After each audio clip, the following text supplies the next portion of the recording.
পতিতানাং পাবনং বৈষ্ণব।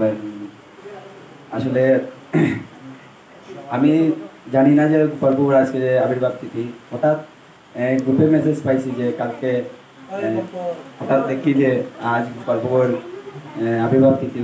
তাই আমি দোকান থেকে চলে এসেছি গোপালপুর এই আবির্ভাব তিথি উপলক্ষে প্রভুকে উইশ করার জন্য, কিন্তু আমরা গোপালপুরকে পাচ্ছি না। আসলে গোপালপুর এমন একটি মানুষ যে উনি সবার বার্থডে সেলিব্রেট করেন, কিন্তু উনি নিজের বার্থডে বেলা উনি পালিয়ে যান।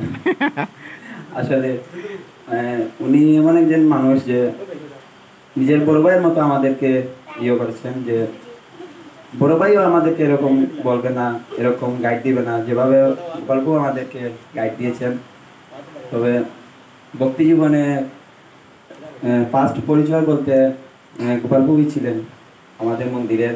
উনি আমরা প্রথম যে সময় আসলাম মন্দিরে, তখন গোপালপুর অন্য প্রভুরা দেখতাম ওনারা অনেক কাজে ব্যস্ত, উনিও কাজে ব্যস্ত, তবে তার মধ্যে থেকেও আমাদেরকে উনি সময় দিতেন। তার মধ্যে থেকে উনি আমাদেরকে সময় দিতেন, তাই আমরাও চেষ্টা করছি প্রভুরে অনেক সময় দিতে। আর ওনার গুণময়া আর কীর্তন করা কি বলবো না, আসলে বাসা খুঁজে পাচ্ছি না। আসলে উনি অনেক ইয়ে করেছেন যে আমাদেরকে এই ভক্তি জীবনে আনার জন্য, মন্দিরে আসার জন্য। উনি ফোন দিতেন আমাদেরকে, একদিন মন্দিরে না আসলে ফোন দিতেন, কেন মন্দিরে আসি না, কেন ইয়ে করি না, আমাদেরকে না দেখলে উনি ফোন দিতেন। তো আর কিছু বলার নেই আমার, এইটুকুই বলার।